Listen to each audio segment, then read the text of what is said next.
Pulling into the driveway without a single word of warning was a habit I refused to break. My wife Eleanor used to tell me it brought back the thrill of our dating years, back when I would randomly show up at her apartment with 2 hot coffees and a grin. So, ending a business trip 3 days ahead of schedule, I kept the tradition alive, expecting to see her face light up. Instead, stepping through the door that humid Thursday afternoon left both of us cold. The first sign of trouble was the unfamiliar vehicle idling near the sidewalk of our Ohio home. It was a pristine, late-model black Lincoln with out-of-state tags. I lingered in my driver's seat for a minute, staring at the polished chrome. A sudden tightness gripped my chest, that heavy instinct you get when you step inside a house and instantly know the atmosphere has shifted before your mind can process the reason. I bypassed the front porch and entered through the side door near the workshop. After 35 years of working iron and concrete on construction sites, you learn not to track dirt across a clean entryway. Before I could even drop my keys, the sound of voices drifted over from the family room. One voice broke through the quiet instantly. It was sharp, clipped, and heavy with an artificial warmth that always demanded undivided attention. It belonged to Beatrice Vance, the mother of my daughter's husband. For 5 years, I had politely tolerated that grating voice for the sake of our daughter, Chloe. Leaving my heavy duffel bag silently on the rug by the entrance, I walked toward the doorway. Eleanor was tucked into her favorite leather armchair near the bay window, where she usually spent her afternoons wrapped in a blanket. But she wasn't relaxing. Her posture was entirely rigid, her fingers woven tightly together in her lap. Even from a distance, I could see the puffy, telltale redness around her eyes. She had been crying for a long time. Directly across from her on the sofa sat Beatrice and her husband Arthur. Sprouted between them on the wooden coffee table was a thick stack of printed documents. Brightly colored sticky tabs peeked out from the edges, pointing directly to specific signature lines. It was the exact kind of setup meant to rush someone into a commitment before they could fully comprehend the terms. Neither of them noticed me standing in the shadow of the hallway. Beatrice was leaning forward, using that overly calm, patronizing tone people adopt when they want you to think they are rescuing you. She insisted that it was just a standard procedural step for the underwriters, a simple formality so the kids could get their business loan finalized. She told Eleanor she wasn't risking a thing, and that she was merely helping Chloe and Austin secure their future. Eleanor remained completely silent, her eyes locked onto the white pages. That was the moment I stepped into the light. Arthur was the first to glance up, and for a split second a flicker of raw calculation crossed his features before he smoothly masked it with a smile. He greeted me by my name, Thomas, claiming they had no idea I was returning today. I replied that it was entirely obvious, keeping my gaze fixed on my wife as I asked her if she was okay. Eleanor looked up at me, and I watched her expression transform from exhaustion to overwhelming relief, mixed with a deep sense of vulnerability that cut straight through me. She had absolutely no reason to feel small in her own home. She claimed she was fine, but her shaky voice told a completely different story. I looked down at the documents resting on the table, deliberately keeping my hands at my sides. I asked them what they had brought into our house. Arthur spoke up immediately, adopting that dominant stance he used whenever his wife needed to adjust her strategy. He was a stocky man, recently retired from corporate investment banking, and he carried an arrogant demeanor that made him look down on everyday conversations. He explained that it was a standard secondary indemnity structure. He said Chloe and Austin were trying to scale up their commercial operations, and the regional bank required a secondary property guarantee. He framed it as a simple, logical family discussion since Eleanor and I owned the asset outright.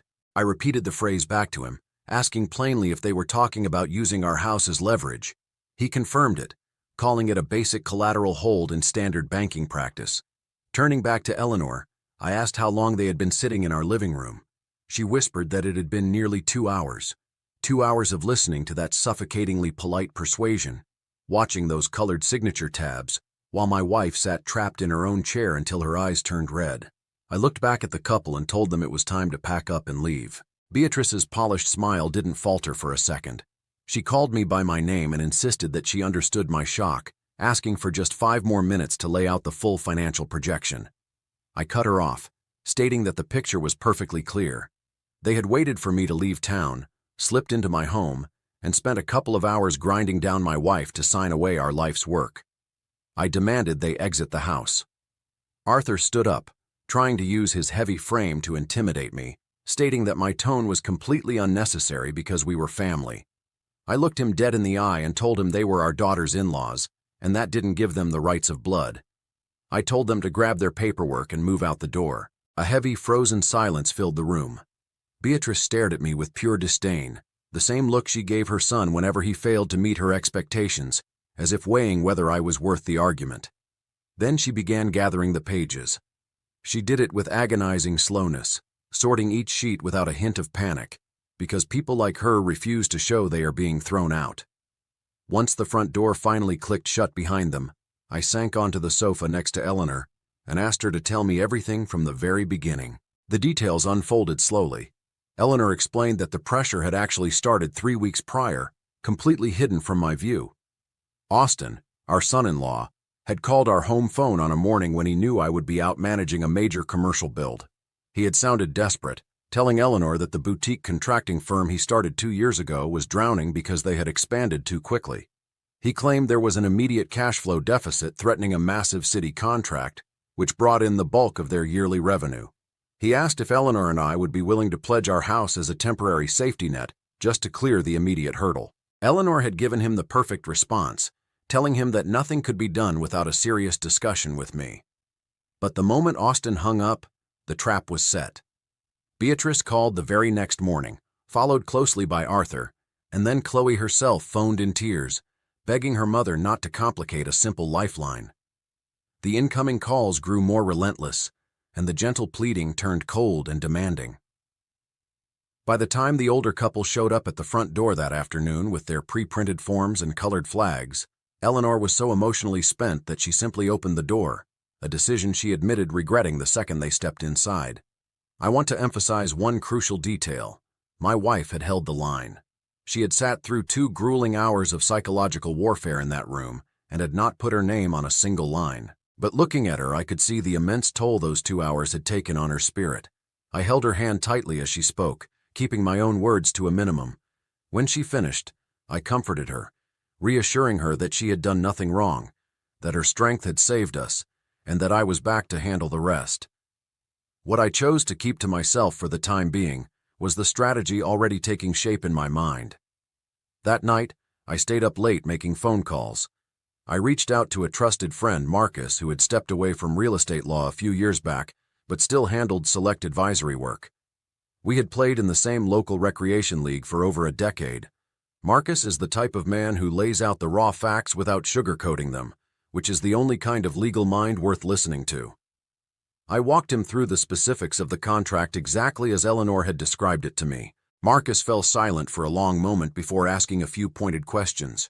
He wanted to know if they had left a copy for us to review, if anyone had mentioned getting an independent attorney to look it over, or if the exact loan figures were clearly stated anywhere in the text. The answer to every single question was an absolute no. Marcus told me flat out that this was completely detached from standard banking operations. He explained that any legitimate institutional lender requiring a third-party property guarantee would legally mandate independent representation for the guarantors to prevent coercion. The total absence of that protection, combined with the extreme rush, suggested the document was an entirely different beast than what they claimed. He asked if there was any way I could secure a copy of those pages. I told him I would find a way to make it happen. The following afternoon, I reached out to Chloe. Sleep hadn't come easily the night before, but my mind was completely steady. I wasn't experiencing the kind of hot, blinding rage that causes you to make reckless mistakes. It was a cold, quiet anger that sits deep in your chest and allows you to see every move with total precision. Chloe answered almost immediately, her voice instantly defensive, which signaled that her in-laws had already coached her on what to say. I told her plainly that I wanted her to come over to the house that afternoon, and I specified that she was to come alone. No Austin, no in-laws, just her. She arrived around 2 o'clock looking completely drained. Seeing my daughter look just as exhausted as her mother had the previous night broke something inside me. It was the look of someone who had spent weeks being dragged into a situation that made less sense by the day. I sat her down at the dining table and brewed a pot of tea, falling back on the familiar routines that keep you grounded. I asked her to give me the real story behind the business. Over the next hour, the picture she painted looked nothing like the crisis Austin and his parents had manufactured. The contracting firm wasn't on the verge of losing a major city contract. They had completely lost it 3 months prior because Austin had repeatedly failed to hit his project deadlines. The loan wasn't a temporary bridge to secure a new deal. It was an attempt to bury a massive mountain of debt that Austin had accumulated, partly through business mismanagement and partly through what Chloe described in a quiet, shameful whisper as a string of terrible personal choices that she was still trying to unravel. When I brought up the paperwork, Chloe admitted she hadn't even been allowed to read the full document. Austin had told her it was just a routine co-signature setup, and his parents had volunteered to manage the legalities because of Arthur's corporate background. I asked her if she had consulted an independent lawyer at any point during this crisis. She hadn't. I laid out everything Marcus had told me the night before. As gently as possible, I explained what my friend suspected that document would have actually done to our lives. I watched my daughter's face freeze as the realization hit her. The tears came suddenly. Not a quiet sob, but the heavy, shattering crying that happens when a truth you've been actively avoiding finally forces its way into the light. I didn't try to stop her. I simply handed her tissues, kept her cup filled, and waited until she was ready to speak again. When the crying stopped, I assured her that I wasn't angry with her, and that it was clear she had been kept completely in the dark. But I told her with absolute seriousness that I needed her to be completely honest about every single detail from this point forward, because our next steps depended entirely on the unvarnished truth. She held nothing back. The conversation took up the entire afternoon. Austin's liabilities were staggering, hovering around $95,000, scattered across commercial lines and personal credit cards. Arthur Vance had been quietly paying off portions of it for over 12 months to protect the family name. The condition for that financial rescue, as far as Chloe could tell, was that Austin and his parents had to find a way to roll all the unsecured debt into a single mortgage.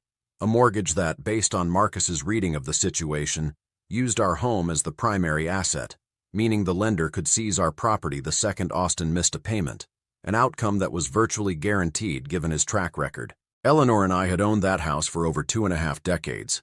I had mixed and poured the concrete for the back patio with my own hands.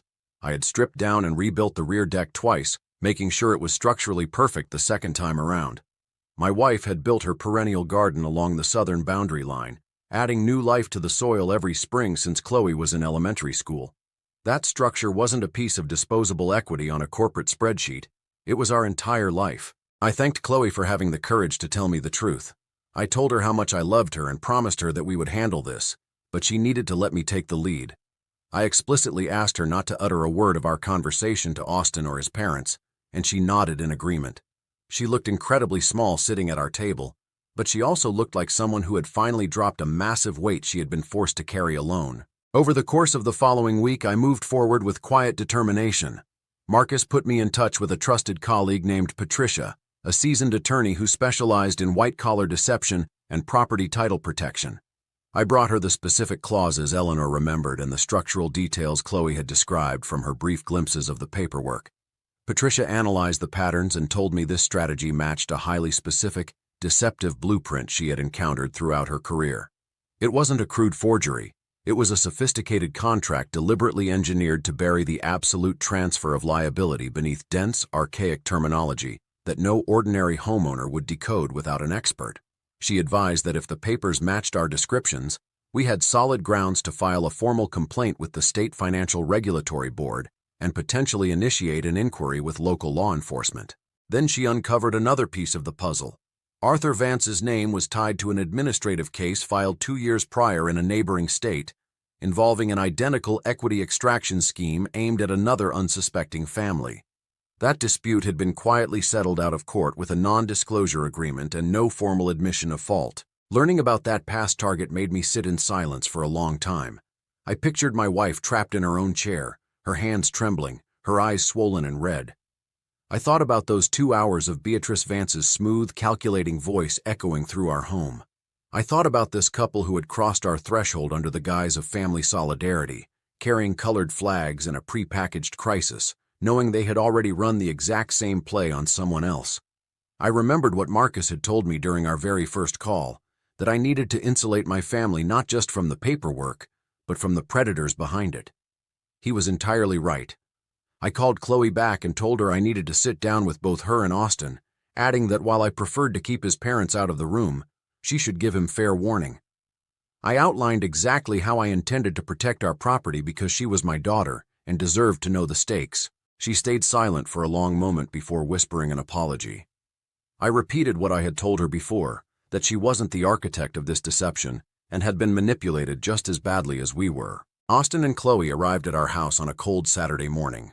Eleanor sat beside me at the dining table, while Chloe took a seat next to her husband, though she kept herself angled slightly away from him, a subtle distance that happens after days of devastating transparency. Austin looked completely shattered, his eyes sunken from a total lack of sleep. I placed a folder containing Patricia's preliminary case brief flat on the table, but left it closed. Looking directly at him, keeping my voice level and controlled, I laid out every piece of information I possessed. I explained the true legal mechanisms hidden inside the contract his parents had drawn up, detailed the previous civil case from the neighboring state, and informed him that Patricia was already preparing the paperwork for the state regulatory board. I made it clear that depending on his choices over the next few hours, the documentation would also be handed over to the county prosecutor's office. Austin kept his eyes glued to the closed folder, refusing to look me in the eye. In a strained whisper, he claimed he hadn't fully grasped how the contract was structured, insisting his father had assured him the arrangement was completely standard. I told him I could believe he was a pawn in his father's game, but that didn't erase the violation brought into my living room. I told him his actions over the coming week would dictate how severe the fallout would be.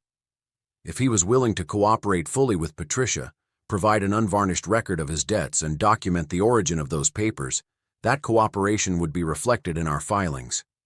If he resisted, we would proceed anyway, and the legal system would take its course without any leniency.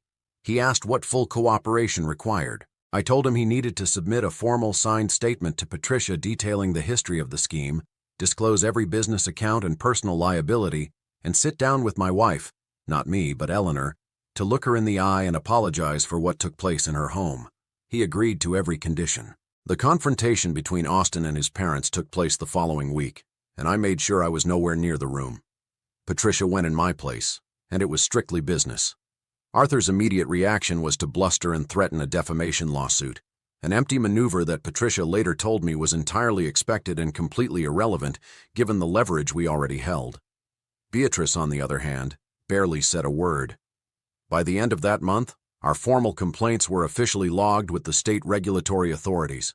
The bureaucratic machinery didn't move quickly, it never does, but it ground forward steadily. 4 months down the road, we received official confirmation that the state board had found sufficient evidence of predatory formatting to initiate formal proceedings. Half a year after that, Arthur Vance stood before a judge and faced a severe civil judgment. It wasn't his first brush with the law, as we well knew, but this time there would be no quiet, buried settlement to hide the damage. The court ordered the absolute dissolution of the liability structure he had engineered, including a mandatory legal declaration that the documents brought into our living room had intentionally misrepresented the nature of the transaction. He didn't serve time behind bars. I'll be completely honest about that part.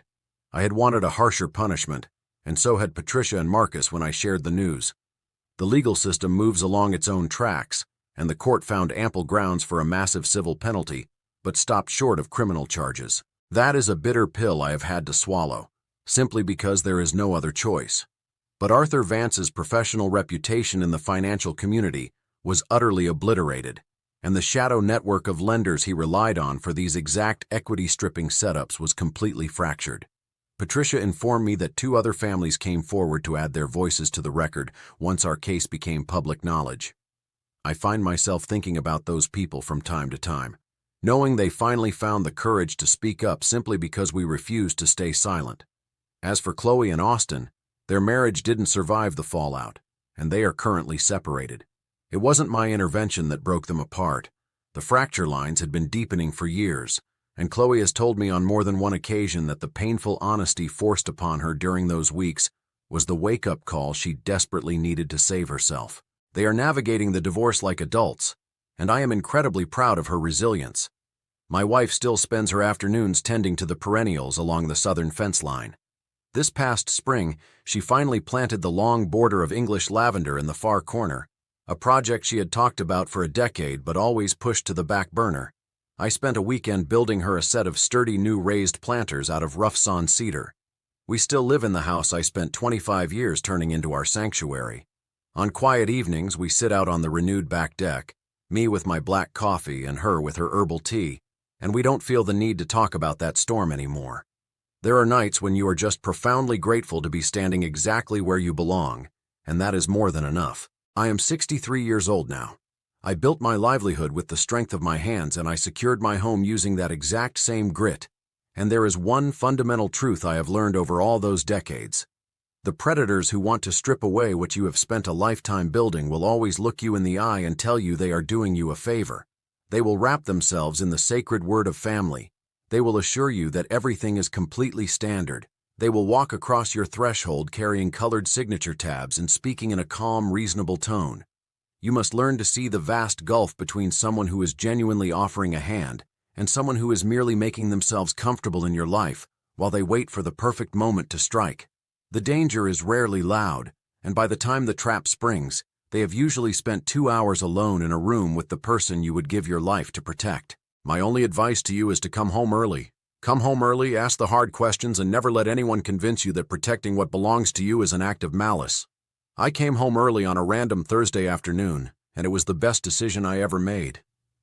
I've replayed that day in my mind countless times since it happened, not with any lingering malice. I've long since moved past that, but with the quiet, sharp clarity that comes when you finally see the hidden machinery of a situation you thought you understood. The reality of what was happening under our roof was incredibly simple, even if it took me weeks to unravel the full scope of it. Arthur and Beatrice Vance had spent years perfecting a system. It wasn't a cartoonish grand conspiracy like you read about in thriller novels. It was just a quiet, patient, methodical practice of finding decent people who loved their children and using that pure affection as a crowbar to pry away their security. They had successfully pulled it off before, and they fully intended to do it again.